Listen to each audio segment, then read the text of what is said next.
agakiza karavomererwa. Umuntu ashobora kwakira Yesu ni nka kujya ko umuntu avutse. Umwana avutse ntaronka amata, ntagaburirwe, arapfa. Jewe rero kuva ico gihe nagiriwe ubuntu, kuko jewe hariho amajambo Imana yambwira ikambwira ngo uri umwana nkunda cyane. Nkibwira igituma Imana imbwiye ngo jewe ngo irankunda cyane, none jewe ko jewe ntasenga cyane, ko jewe mbona atana amafaranga ntanga cyane mu isengero. Iryo jwi riza rikambwira ngo uri umwana nkunda cyane riva kuki? Naciye fata discipline ya jeûne et prière, n'Imana ibigushobotse. Fata discipline ya jeûne et prière no gukora amasengesho yo mwijoro. Maze igihe turafata amasengesho yo mwijoro kugira ngo tuvomere. Ico gihe rero mpwemu yera bica bigenda neza. Rero kuva ico gihe muri 2022 gushika muri 2023 numva nkifise umunezero wawundi nyene. Numva mfitiye umunezero Imana, nkumva ngomba kuyishingira intaye. Abanzi turakunda kubivugana, ndakunda kuvuga ivyo Imana yakoze.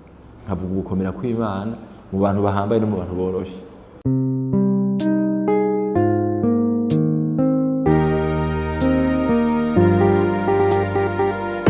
Dr Michel kuva ndamumenya muri 2006 namubona ari umuntu arangwa no kwizera icambere, yubaha Imana cyane, afise umutima wo kubaha Imana, gukunda Imana cyane, akizera. Imigenderanire yari afitaniye n'Imana jewe kuva tumenyanye narabona yuko ari igitangaza, kuko ndavye nk'ingene asenga, nkaraba ingene yizera mu circonstances atandukanye. Ndabona kuva tubanye ndabona ko ari umuntu yaranzwe no kubaha Imana no guca bugufi no gukunda Imana cyane. Uko twamenyanye ameze vyagiye biduga mbere ivyo gukunda Imana, kuko mu buzima bw'umuntu iyo ariko araca mu bintu bitandukanye, mu bihe vyiza canke mu bihe bibi, arashobora nko guhinduka bivanye n'ivyamushikiye. Ariko wewe mu by'ukuri mu myaka tubanye, tumaze imyaka 17 tubanye, ariko sinigeze mbona Dr ahinduka, Dr Michel.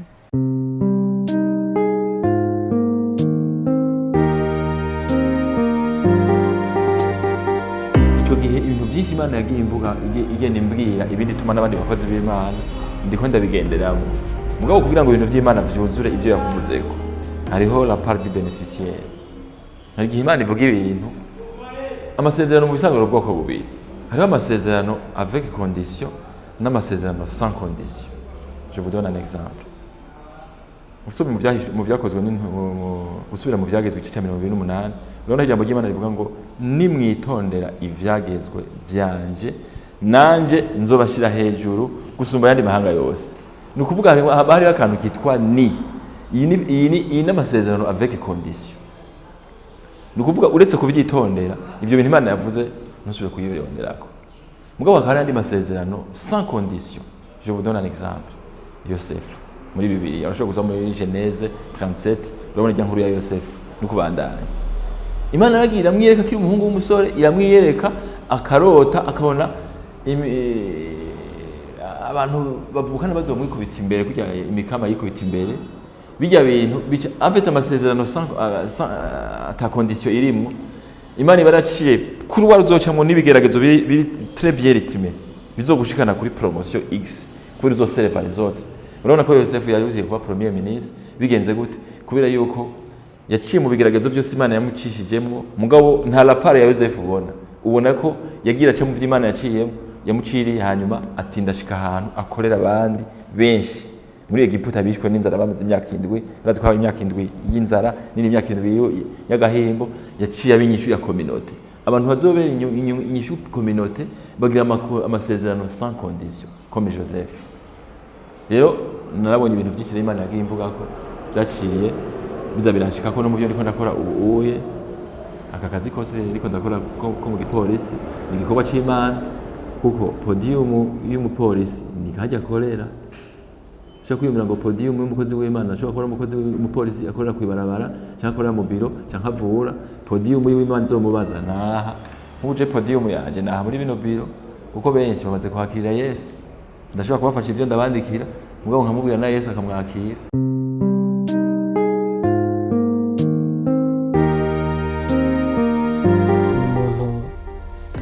atandukanye n'abandi baganga nari sanzwe mbona ndabye mu buzima bwa misi yose, bivaye mu nyifato umuganga akongera akabana n'umupolisi.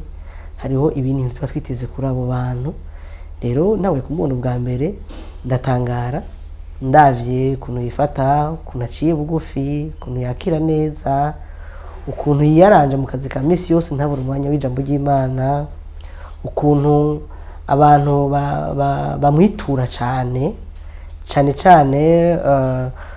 nari niteze ko nshobora kubona umuganga aronka cyane abantu baza kumubwira ibijyanye no kwa muganga nyene, mugabo nkasanga hari abantu baje kumuhanuza, ingo zasambutse, ukabona ko hariho couple yaje batumvikana, bava mu biro by'iwiwe bagasubira inyuma baba yabasheri bumvikanye.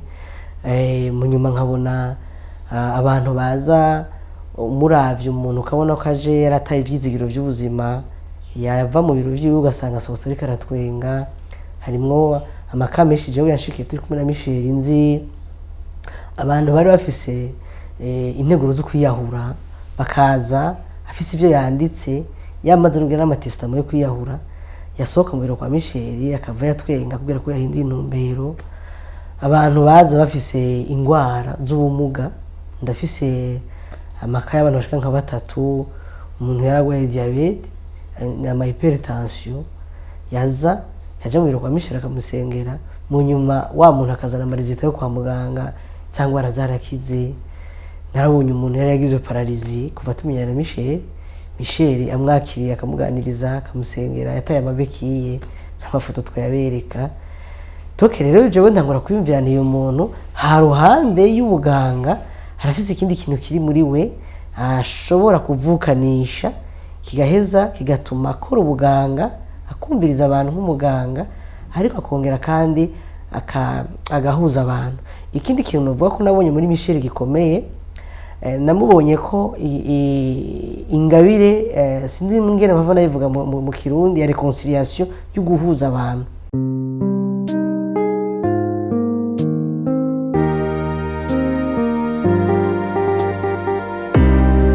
Icyo gihe nakora kuri hôpital militaire, hanyuma Imana iratuma umukozi wayo yitwa Betty ava muri Uganda atanze, araza arambwira ngo rega ngo Imana ngo wewe yakwimuye, ngo aho hantu gukorera ngo Imana ngo yakwimuye, kuko mu message y'Imana hariho zimwe icisha muri wewe n'izindi icisha ku bandi. Imana ntiyo ishobora kudushiramo ingabire zose ngo bikunde, kuko twoca twishima. Ishima yuko bimwe ibishira mu yundi muntu kugira ngo tubandanye twicisha bugufi. Hanyuma rero haciye igihe rero iyo message nayironse, niho naje mbona decret presidentiel isohotse. Imana yakorana n'abantu bo hejuru, yakorana n'abapresident, yakorana n'abaministre. Nzabona decret presidentiel isohotse ngo Michel ngo vous êtes transféré à la police. Ndagenda ndashikayo, nshitse mu gipolisi, ndashikayo polisi cyari kigitangura, nyangura akazi ko kuvura nyene kwakira abagwayi. Yego tangura kwakira abagwayi mu gico gihe hari abantu benshi bagwaye na sida ntiyari bwaronka ijya miti pfufahaza, hari abantu benshi bagwaye.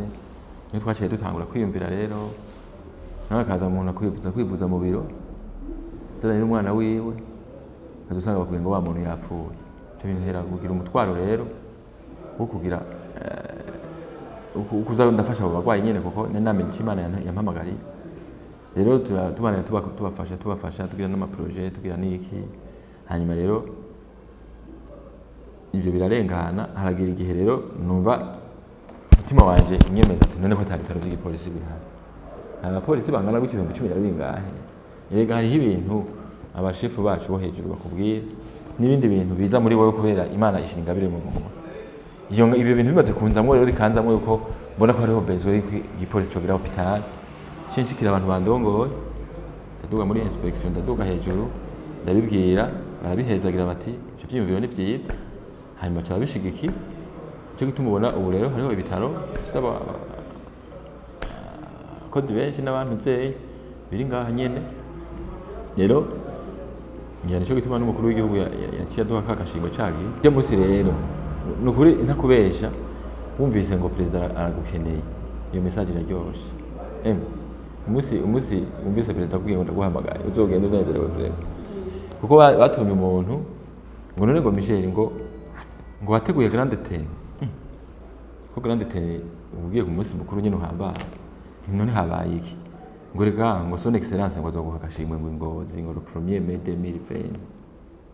2020 nagize umunezero kubera yuko ibi bintu byo gucreate ibintu biratera ni ibintu bisaba ingufu nyinshi cyane biratera n'amablessure cyane gose kuko ni combat kuko innover c'est difficile kujya gusaba akazi biroroshe mugabo innover quelque chose de novel ni ibintu bisaba ingufu nyinshi cyane mugabo je kubera yuko rero mpemuye yazarambwira ngo gira iki nzobana nawe tugiye gusaba agrema muri minisante nzobana nawe tugiye nzobana nawe ijwi rikaguma rimbika kuko ryarwi ryampamagara n'ubikorwa ndiko ndakora ubu riguma iruhande yaje icyo gihe rero bambwiye bati erega tuguha agashimwe naranezerewe cyane gose hanyuma uwo munsi urashika acambwira ijambo ngo tera imbere nk'umuzinga kandi ijambo ryarambaye nari ndiko ndavura ngaha aha muri bino nyene usanze burya muze murabe Imana mu gutanga umuhamagaro nzabigihe Mose yahamagagwa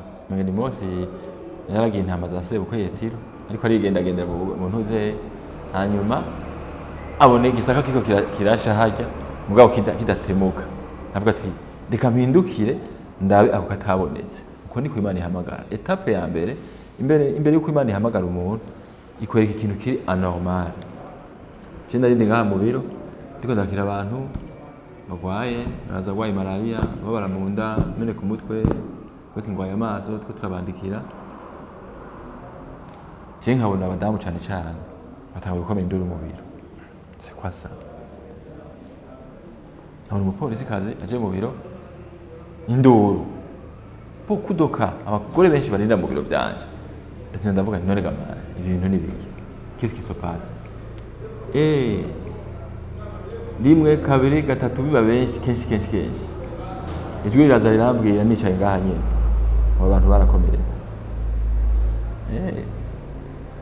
kumbe niho rero nace ntangura kugira ubushakashatsi ntangura kwiga iyi mu bisanzwe hari ikintu cyitwa roche hariho ere zitatu nize bafite nka triangle nyabutatu gutyo tuvuge irafite some zitatu hariho ere yitwa revelation hariho ere ya kabiri yitwa recherche hariho ni ere ya gatatu yitwa reflexion kubera nari maze kuronka revelation ere ya revelation maze kubwirwa yuko abantu bakomeretse kubera iki kubera kahise none umuntu ahunze umuntu yibwa ibintu byiwe umuntu biciye acakomereka ibintu bitahuye rwose rero kubera kahise k'igihugu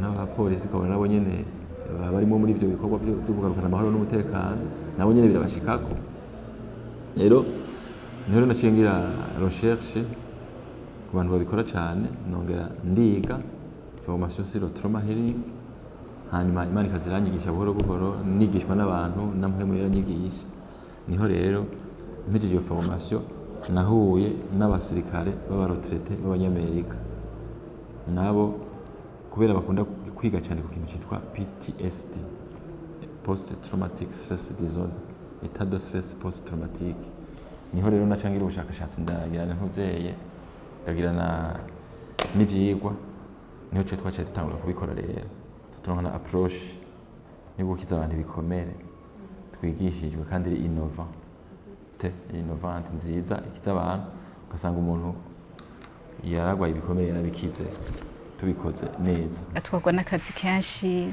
arakora muri nk'umupolisi arakora ibikorwa vy'Imana ivuga butumwa arakora n'ibindi bikorwa bijaye no gukiza ibikomere gukiza ihahamuka ibyo byose naho bimuhamagara cyane byose arabikora mu buryo bwiza ko navuga d'une façon efficace byose arabikora arafise umwitwarariko arafise ubukerebutsi ariko kandi naho akora ibikorwa byinshi ahamagarirwa ibikorwa byinshi ntibagira gusenga afuma avyuka mwijoro gusenga ariko akagira umwanya ukwiye wo kubonana n'Imana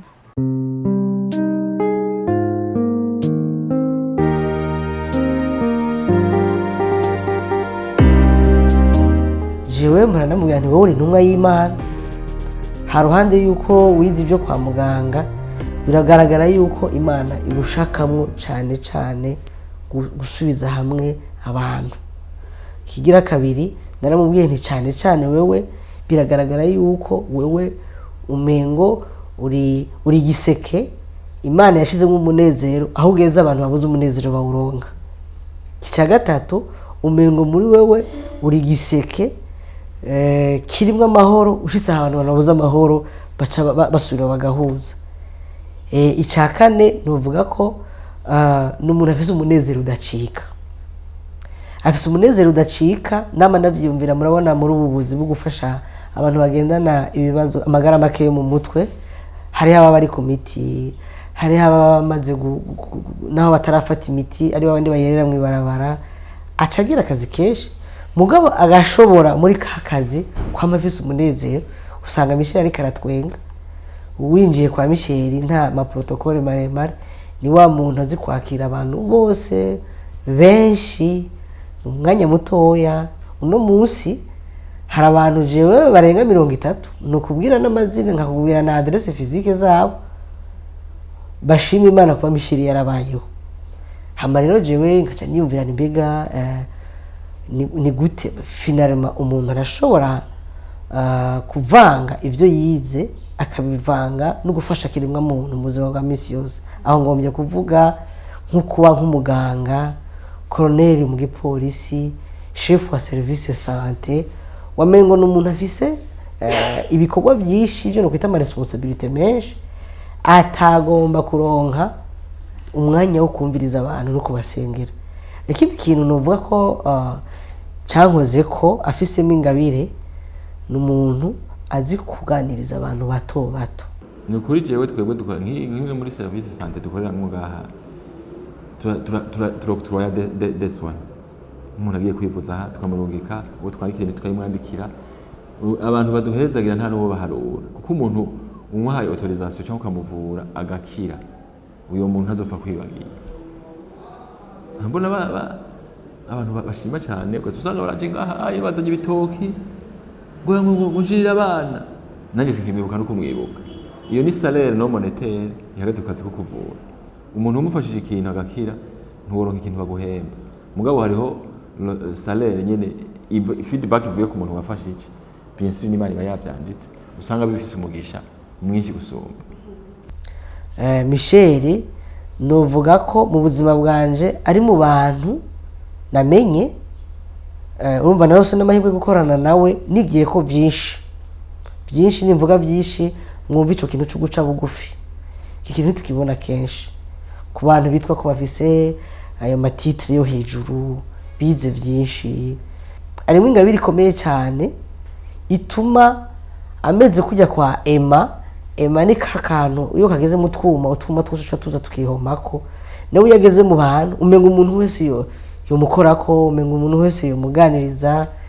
Hama kandi gitangaza ukabona yuko nk'umwana w'umuntu ayama afise amarimite n'ahageza, ukabona ko afise inyishu nyinshi ku bintu byinshi abantu baza kumwiturako. Yego je nuvuga ko maze gukorana na Michel nkunda kubitera ugwenya mu gutera inkuru abantu, ndabifata nka university ndiko ndiga ndamwigira ko byinshi. Michel biraryoshe gukorana nawe, n'umuntu azi gushiraho ikirere gituma abo bari kumwe banezerwa, ico twokita environnement favorable mu gifaransa. Gukorana na Michel je ngomba kubwira ko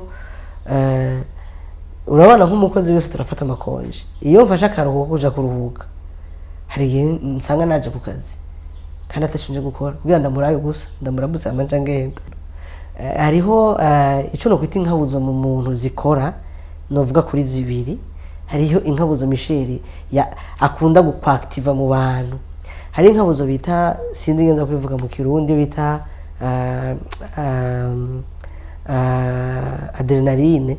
Ni inkabuzo ikora mu muntu iyo uri mu ruhagarara cyangwa ufise ibintu bitakunezereye, ufise umushefu kujya umutima, ufise umushefu mutumvikana, cyangwa ufise umushefu nyene akara cyane. Iyo nkabuzo ngaha ntigera yisuka sindayibona. Hari n'ibita dopamine. Dopamine ni inkabuzo iza mu munezero.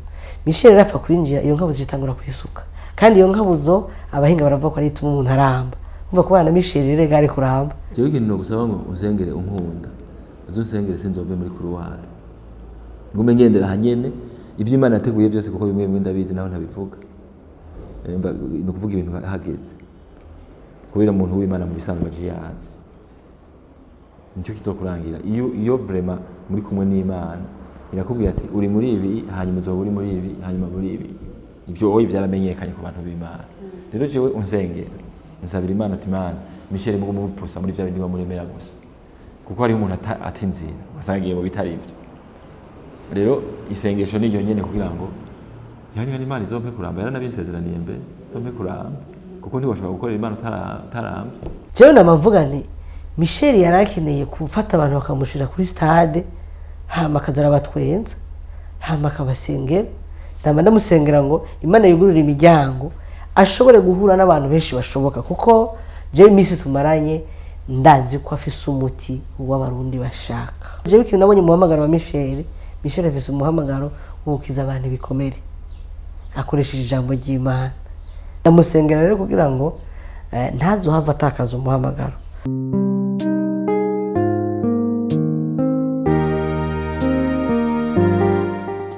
jewe maze kubibwirwa n'Imana agashika gatatu ikambwira ngo jewe nzogomba kuja mu ijuru ico kintu rero ndakireretse kugira abantu babumda ku matungo yabo je nari ndabunze kuri ico kintu niyo nkoze ikosa nkacumura nsaba Imana ikigongo n'ingoga nibuka rya jambo nta muntu adacumura mugabo mu ndiko ndihana avuga nti Imana wibuke je ikintu ukunda gukunda gusumba byose kandi yuko nifuza ko wa munsi wawe n'inzamba y'akabanga yavuga nduge ninapfa utaraza mfe nk'umugororotsi ibyo nibyo bintu nshaka gusaba Imana nawe uzohora ubinsengera wonyine